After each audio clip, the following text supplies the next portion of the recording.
fun.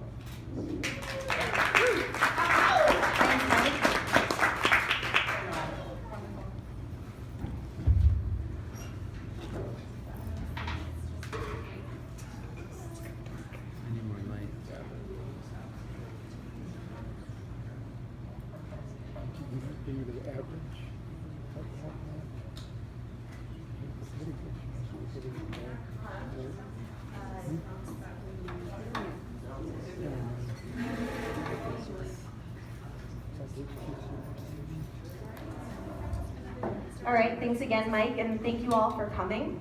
My name is Nicole Fischer, and tonight I will be talking about personality in ants.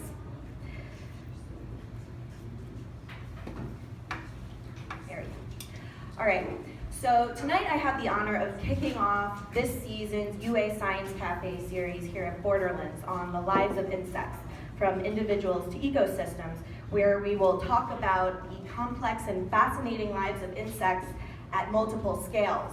So tonight we'll start at the individual level with a talk on personality in ants, and each month we'll scale up to end the series all the way up at the community level in April with a talk on integrated task management.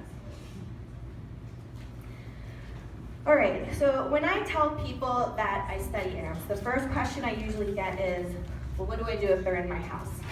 And I just tell them what I would do, which is watch them do cool stuff. You can feed them, do little experiments with them, and you can film those little experiments and send the videos to friends and family. They'll really appreciate it. And of course, this isn't the answer that most people are looking for. Most of us think of ants as pests, and we want to get rid of them.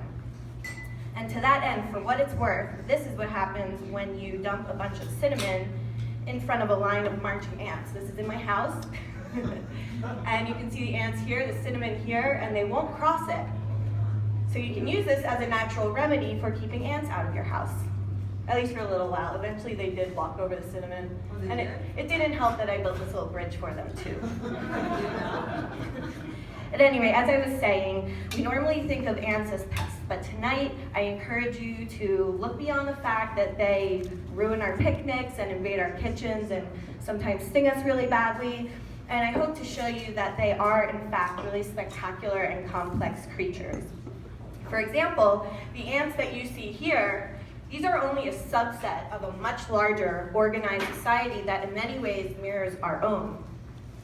So back in the nest where they live, which is usually somewhere underground or somewhere we can't see, there can live up to hundreds of thousands or even millions of workers. And these workers are all sisters that are highly genetically related. They're more genetically related than human sisters. And in fact, they're more akin to identical twins in humans than human siblings.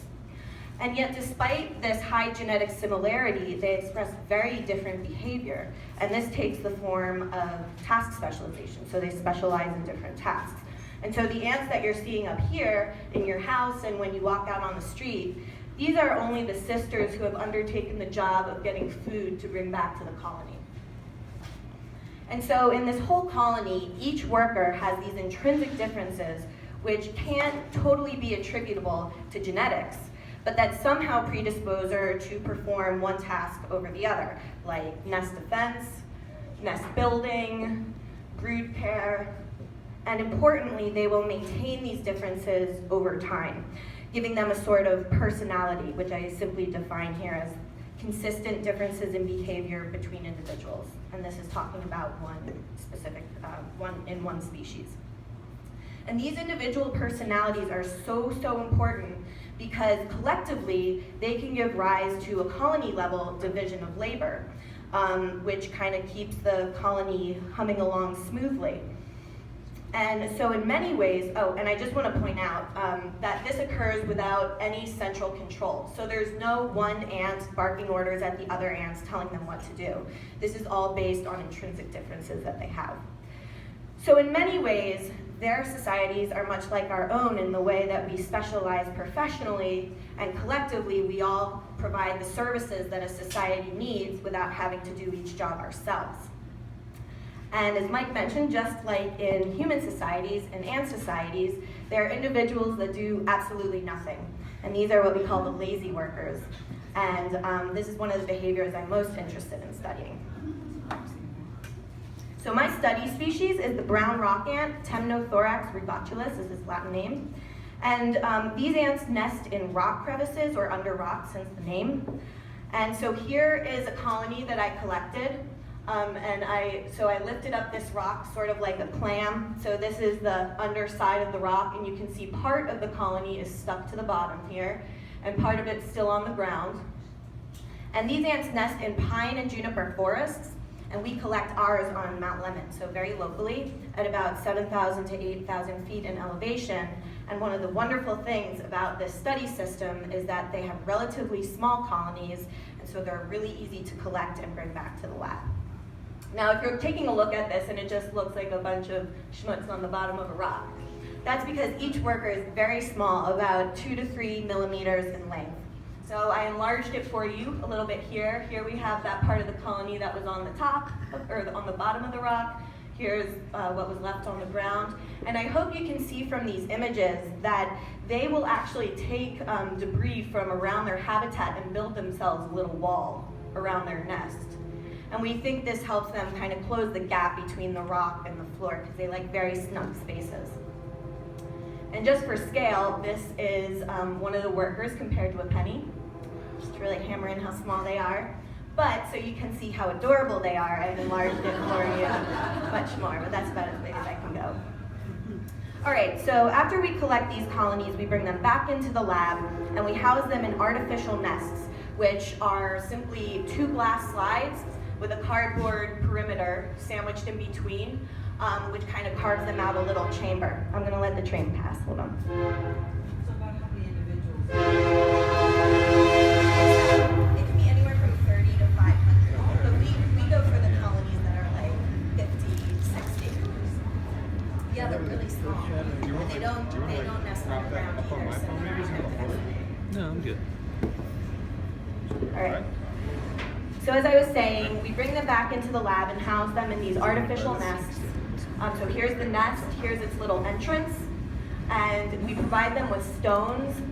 So they built this little wall themselves. We just dump it in a pile over here and they bring it over here to make their entrance a little smaller.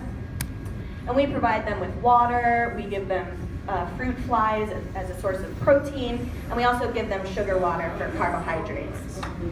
And if we look inside the nest here, we can see the queen right there. She's the biggest one of all. And her only job is to lay the eggs. So again, she's not telling the other workers what to do. And here are all the little workers. This is a relatively small colony. This is on the smaller side. They can get bigger than this. And then these little jelly bean looking things are the brood, or the babies. So what does ant personality look like in my study species? Here are some examples, which I hope you can see on this screen. So here's a nest builder. So hopefully you can see this worker right here. She's carrying a little green stone and putting it in the place she thinks is more appropriate than where she found it. And here is a nurse, actually a couple nurses.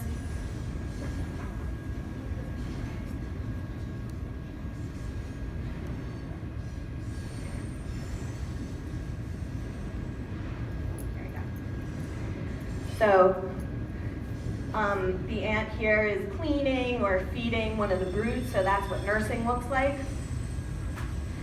And one more example here. We have foraging, which again, very small, but hopefully you can see this worker. She's inside the food dish and she's carrying a fruit fly, which she'll then bring back to the colony. I'll play that one more time.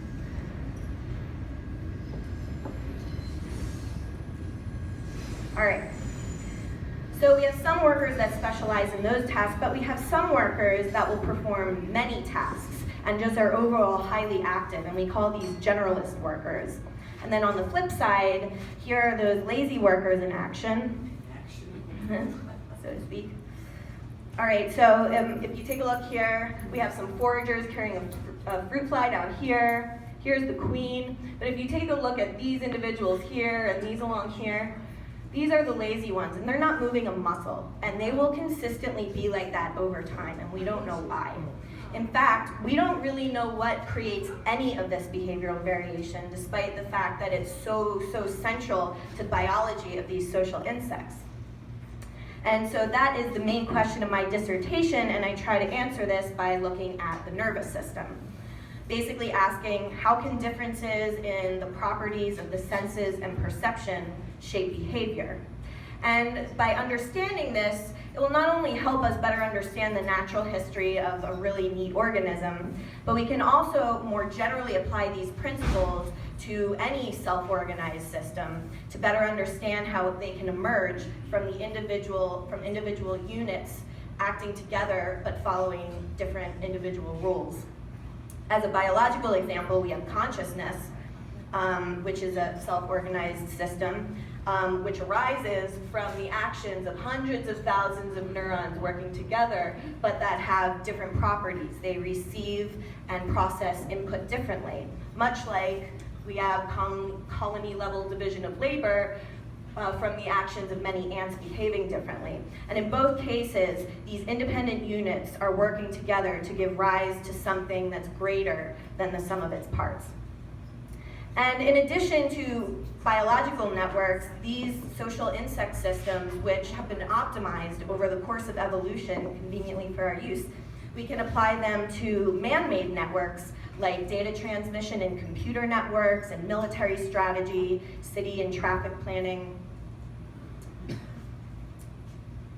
So why study the nervous system though? And one of my theories that I work under is that, well, the way that we sense and perceive the world can influence the behavior that we express.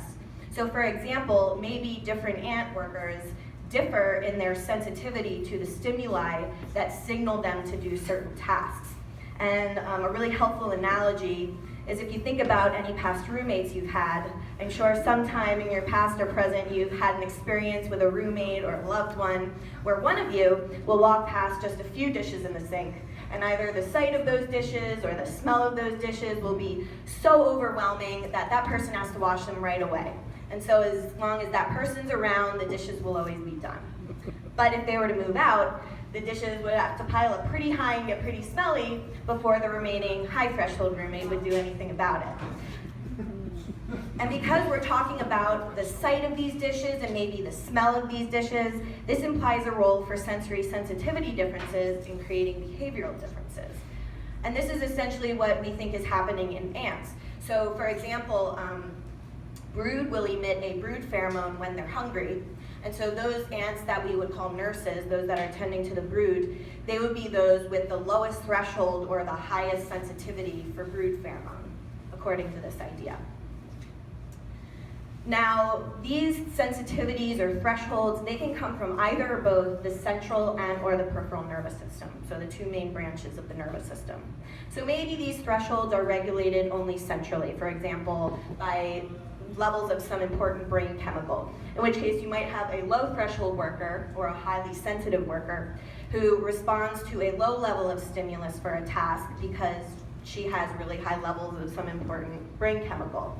And taking it back to our dish analogy, this would be like maybe that low threshold roommate had a really stressful week at work, and so he or she is extra irritable and sensitive to annoying things, and so they just see those dishes and can't stand them and they have to wash them.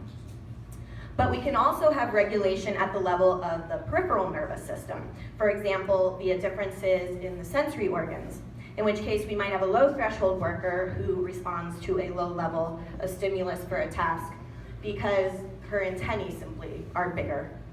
And again, taking it back to our dishwashing example, this would be like the low threshold roommate. Maybe he has really good eyesight, so he can see the crud growing on the dishes, so he knows it's time to clean them. And so what we're really talking about here is the difference between being compelled to respond to a stimulus versus merely being capable of responding to a stimulus.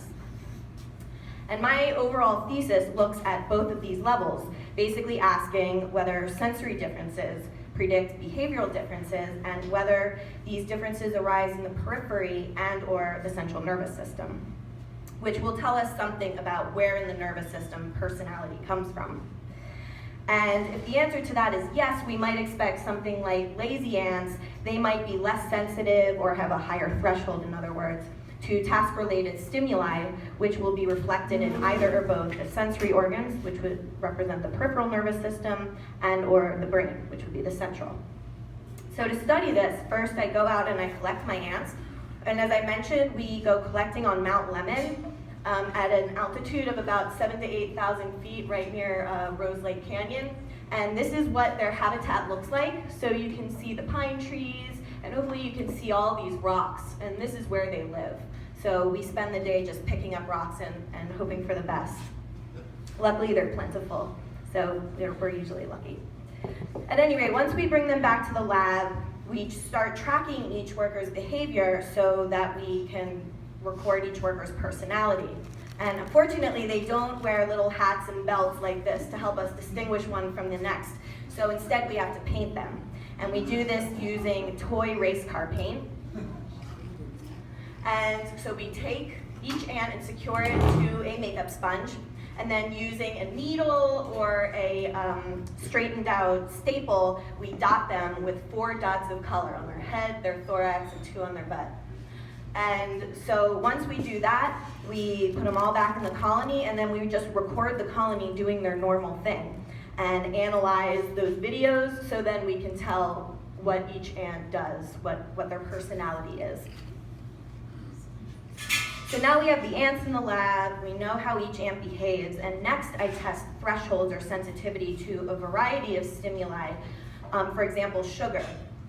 So this is one of several sensitivity assays that we do. Here we line the ants up, and using a copper wire, we keep their head propped up. You can kind of see it right here. This is the ant's head, her antennae, and her body's kind of out of focus.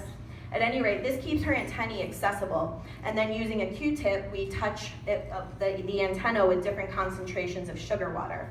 And a positive response that indicates that she detected that concentration is indicated by her extending her mouth parts.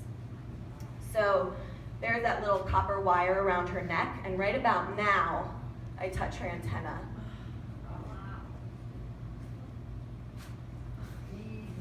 I know, it's a cruel trick. All right, so once we have a measure of their sensitivity, next we examine the peripheral nervous system, or the sensory organs. And we do this by looking specifically at the antennae, because these are the main sensory appendage of the ant. And so we do this by counting the number of sensory hairs, or sensilla, that cover the surface of the antenna. So just to orient you here, this picture here is an electron micrograph, a scanning electron micrograph of an ant head in profile. So you can see the ant head here, here's the eye, here are its external mandibles, and here is its its antenna, and it's elbowed. And the sensilla is the basic peripheral sensory unit. Each one houses several neurons that detect things like odor molecules and pheromones, carbon dioxide and temperature, and all kinds of other environmental parameters. So this seemed like a good place to look for variation. And in addition to looking at overall quantity, we also looked at at the number of different functional types of sensilla. As I mentioned, they do have different functions, which you can see by the artificially colored image here. This is a magnified image of the first antennal segment, which corresponds to this area right here. And so each of these sensilla has a different function. For example, the orange ones, they tend to be chemosensitive, so they're a little bit like our taste buds, whereas these purple ones, the thin ones, these are mechanoreceptors, so they sense motion. And the idea behind this is that maybe certain kinds of ants, like maybe nurse ants, maybe they have more sensilla that are dedicated to detecting carbon dioxide and temperature, because they're in the nest and they have to monitor these conditions closely and keep the brood safe, while a forager might have more of those orange sensilla that are chemosensitive or odor sensitive sensilla, because she's out in the world and she's looking at things and trying to find food for the colony. All right, so that's the peripheral nervous system. Finally, we look at the central nervous system, and this, of course, is the brain. And that's what the brain looks like in the head of an ant. And believe it or not, we actually dissect out the brains of these ants So here is an ant head, unfortunately decapitated, but it's embedded in wax to keep it stable. And this is hard to see, but what we essentially do is cut a window in the top of the head like that, exposing the brain and other glands and stuff, which is just this white, mushy stuff, which doesn't look so different from the wax itself. At any rate, take my word for it, the brain's in there, and then we extract it, we dye it, and then throw it under the microscope, and we can look at a few things. One thing we look at is the relative volumes of regions of the brain that are associated with sensory input and processing, which I colored on one side of this brain here in red and yellow. So the antennal lobes down here, these are similar to our olfactory bulbs. They're getting input from the antenna. And then up here are the mushroom bodies, and I colored the right side yellow, that's artificial. And these are similar or analogous to our hippocampus/cerebral cortex, so that's where the sensory info is being processed. And the idea behind this is that maybe certain workers, like lazy workers, maybe they have less neural tissue in these important sensory input and processing centers, and therefore they aren't able to process as much sensory information. And a second approach that we use is to look at the cellular level to see what the synapses are doing. So the synapses are how neurons essentially talk to each other. And theoretically, the more synapses you have, the better connected your brain is, or the more efficiently you can process new information and retrieve stored information.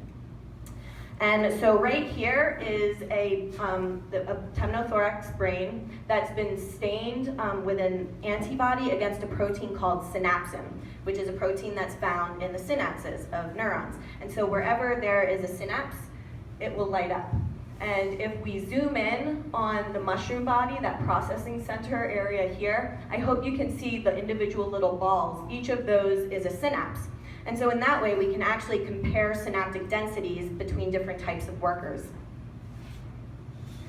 All right, so now I want to bring this all together for you, just in terms of looking at the active or generalist workers versus the lazy workers, and tell you some of what we found. And I'm just going to breeze through this. So we know that ants vary in how active and lazy we are, so we have variation there. And when we look at sensitivity, we find that there is variation in sensitivity to stimuli, so check.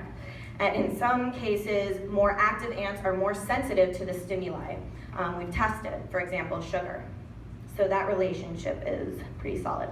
When we look at the peripheral nervous system, so again, this is counting those numbers of sensilla, we actually find a surprising degree of variation in sensilla number among workers, and it looks like this variation is primarily driven by chemosensitive sensilla, which is pretty interesting. However, there appears to be no relationship with behavioral variation, so whether you're active or lazy, nor is, of course, is there any relationship with sensitivity. So that's a mystery that I am still trying to figure out. At any rate, in very preliminary results, we find that there are differences in synaptic density in the brain, and whether these differences have any relation to behavior is being determined as we speak. And finally, when we look at brain volume, we see no differences among workers, so that's sort of a dead end right now. And to put this into words very simply, we find again that behavior and sensitivity are related, and sensilla vary, but variation does not predict behavior or sensitivity. And brain volume does not vary, but synaptic density does, and how this relates to behavior is still to be determined. So the bottom line is that there is much of this interesting story left to answer. So to close, I just want to say that the next time you see ants crawling in your kitchen, before you go and get the mouse traps, just take a moment to appreciate the fact that they aren't just little mindless automatons out to ruin your kitchen and eat your food, but in fact they're quite complex and they have personalities just like you and me. So with that, I would like to thank the Dornhaus Lab, which is my lab, the Gronenberg Lab, and the Rossler Lab in Würzburg, Germany, who taught me how to stain synapses, and Ben Leitner for his love and support. All of the wonderful undergraduates that work with me and help me so much, and then my dissertation committee, which is gonna hopefully give me my PhD someday. And thank you.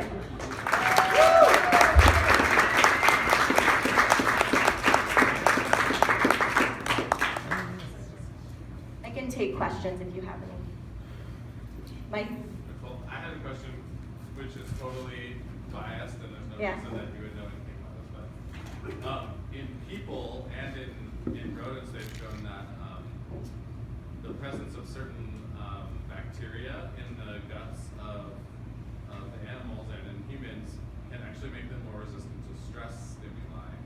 And I'm wondering if you guys or your lab or anyone is looking at the role of the bacterial microbiota and how that affects animal behavior. That's a really good question. So the question was, there's a kind of a growing area of research on microbiomes and the effects, the unforeseen effects that it has on our physiology. And Mike was asking, do we know anything about how these microbiomes, say in our guts or our gut flora, how they might influence behavior? The answer is no, no one's looking at that, and I think it's really interesting. At least at our lab, and I don't know off the top of my head of any other lab that's looking at it, but it's a very interesting question. Yeah. I guess related to that, do you have any causal links to why different sisters in the colony have different structural and different behavioral properties if they're all genetically related? In fact, if they're identical twins, essentially, if I understand the breeding habits right, why are they different? So the question is, if they're so genetically similar and basically like identical twins, how do they become different? One of the major ways is through nutrition. So when they're little larvae, they get fed differently. The proportions of carbohydrates to protein will differ. And this kind of sets off different developmental cascades that then could have impacts on, the way their brain is formed, how many sensilla they end up growing, and their size, and all kinds of stuff. There is some evidence that temperature also plays a role. So sometimes you'll see, not so much in these ants, but in ants that have these really huge nests with many chambers, the ants are constantly moving the brood from like one chamber to the next to keep them at an optimal temperature. And so if they know, for example, maybe they just had a huge decrease in their forager workforce because an animal went and ate them, they can kind of plan ahead and incubate them at the right temperature to give rise to more foragers, theoretically. Have you looked at the epigenetics of the individual? That is a great question. Have I looked at the epigenetics? I have not. And a really cool paper just came out on January 1st about casts, and the ant casts, and how they can, how their epigenome, so that's basically changes to the, how do I say this? So it's basically their DNA sequence stays the same, but changes in the way that the genes are expressed.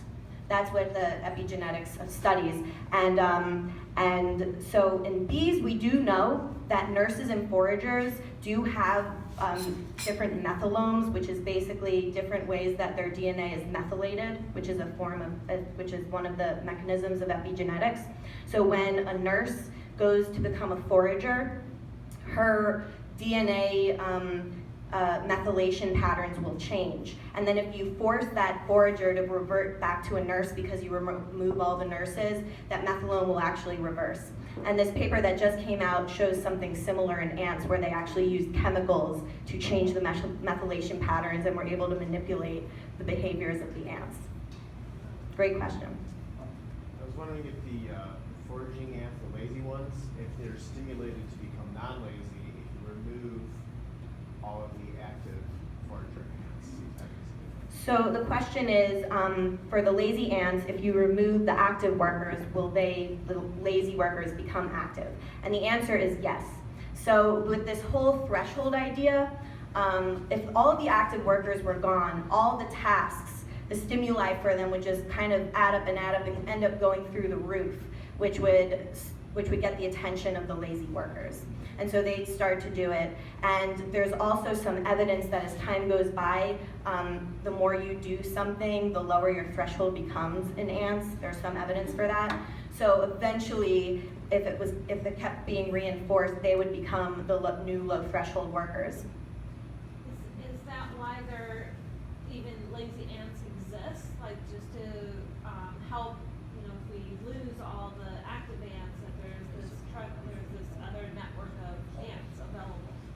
So yeah. What's their purpose? So what's the purpose of lazy ants? One of the main theories is that they're a reserve force. You know, if making new worker ants is pretty easy to do, it's not very costly, then what's the harm of like making a bunch, and if the catastrophe happens and half your colony gets wiped out, there you go. So that's kind of the predominant theory, but there's actually a student in my lab whose dissertation basically looks at that, and he looks at all these different hypotheses, like are they selfish? And so he looks at ovary development to see like are they just hanging out in the corner and like trying to lay their own eggs, and but yeah, reserve force seems to be the working theory. I walked in a little late, you might have said this earlier, but you were using the term she when you referred to these worker ants. Are they all genetically female? So the question is, are all the ants female? All the workers are female. And the ladies in the room will appreciate this fact. The males are just made for reproduction. They just go out, they're only made during the reproductive season, they go out, they mate, and then they die. And in fact, if you invade a nest when the males are made, so like in springtime when they're getting ready for reproductive season, you'll see the female ants are like scurrying around, getting all the brood away, trying to keep the colony safe because you've just disturbed it, and the male ants will just be like standing there doing absolutely nothing. Presumably they just don't have the sensory equipment to even realize anything's going wrong because they have one purpose only, and their sensory equipment is all geared towards female sex pheromone. So they're all female. How they considered evolutionary pattern. Sure. Really simplistic question. How the heck do you count the sensilla? I love simplistic questions. So I count the sensilla. Actually, this was not so simple. This took me like a year to figure out, believe it or not. What we ended up doing is we clear the cuticle. So the cuticle, which is the exoskeleton, is brown. And we can use something called methyl salicylate, which changes the refractive index of the cuticle so light can penetrate it. It changes it to that of glass so light can penetrate it. So we can put it under a microscope after we've incubated it in the methyl salicylate, and then we can use the microscope and look at each focal plane and count the number of pores. So you don't actually count those whole pores rather than the Right. Now if we want something more detailed, which is something I'm in the middle of doing now, because what the sensilla actually do might matter, not just total number. To get this kind of detail, we need a scanning electron microscope. So it's a little more work and a little more money. So how does the queen mate? And specifically, is it like bees? Does she mate with one or many males? And does it vary between species? It does. Okay, so how do the females mate was the question. It does definitely vary among species. So the kind of simplest answer is that the female goes out during the mating season, and she has wings at that point. The males have wings, and they all meet up and fly around, and she usually mates with one male. And then we'll go back, start her colony, dig a little hole and start her colony. However, we see in many different species of bees and ants, which are both types of social insects, that the queen will actually kind of hedge her bets and mate with many males. So and she can actually, we don't know how, but she has some control over the sperm that she uses to fertilize the eggs that she's planning to lay. And she'll store that for the rest of her life because she's not planning to leave the nest. So in some cases, yes, there are multiple fathers, which does decrease the genetic similarity. And in some cases, there are multiple queens in a colony. Yeah. Do you have a sense of the diversity of ant species that are at that elevation? At this elevation? Yeah. That's a good question. I actually don't know. Just anecdotally, there seem to be like 3 reoccurring species just from lifting up rocks, and so this is just the ants that you can find by lifting up rocks. It's I think that I honestly don't know how to answer that question well, but what we tend to find up there are the temnothorax ants.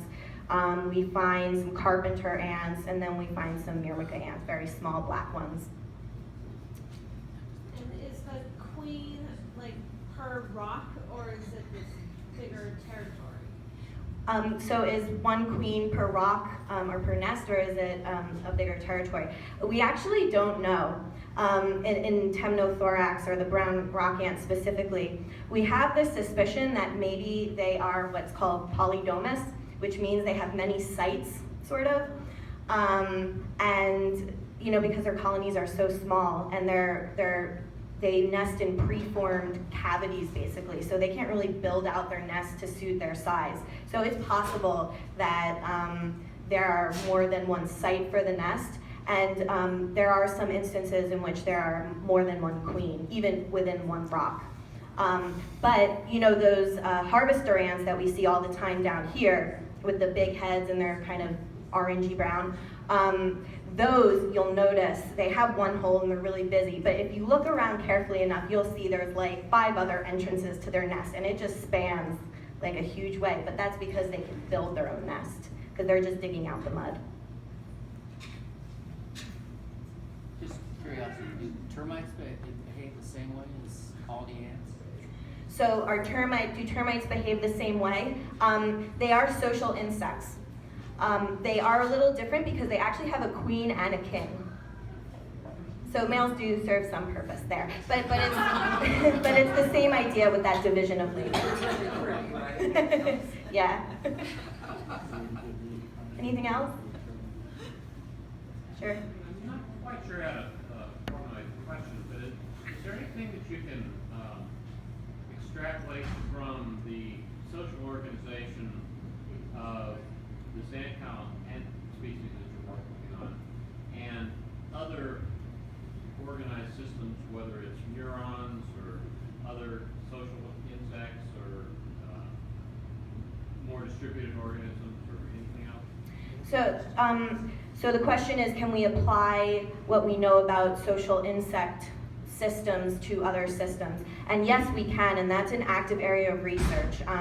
I often see articles where people from the math department and engineering department, pops up on my Google alert because they use ant colony kind of algorithms to as a model. So yes, I don't do that myself, but that is definitely used as a model for any kind of system that is self-organized, and decentralized. So no one main control. One more question? Anybody? Sure. I have one more question about you. What got you involved in studying entomology, insects? What's your background? So my background is actually in cellular biology as an undergraduate, and I just, I've always loved animals, and the cell biology lab was the only place that would have me, and I learned a lot of great stuff there, but I kind of always knew that even though I had no background, practical background in it, that this is what I wanted to study. So coming into grad school, this was all pretty new. The way I found out that I loved this area so much is I took an invertebrate zoology class, and I learned just how crazy and weird invertebrates are, and I just fell in love with them, so I wanted to study them. All right, thank you so much, everyone.